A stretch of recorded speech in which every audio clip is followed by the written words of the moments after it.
Natukoy sa pagdinig ng Kamara na magkaibang isinumiteng 2021 General Information Sheet ng TV Network na Sunshine Media Network International o SMNI sa Kamara at Securities and Exchange Commission o SEC. Nasilip ito matapos na magpadala ng liham si Apollo Quiboloy sa House Committee na hindi siya makakadalo sa pagdinig dahil hindi na umano siya opisyal na korporasyon. Nalaman sa dokumentong isinumite ng kumpanya sa SEC, nakasaad na beneficial owner ng kumpanya si Apollo Quiboloy noong 2020 matapos na maaprubahan ang panibagong prangkisa ng SMNI. Subalit iba ito sa dokumentong natanggap ng Kamara.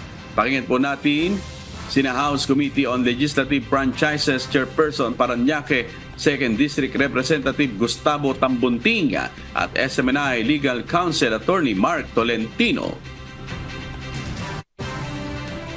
Iba yung sinabi nyo sa SEC. Iba ang sinabi nyo sa committee. Ano po totoo doon? Yung totoo po, yung sa SEC po. So fake ho yun na dito. Hindi man fake po. Maybe nagkamali yung nag-file po.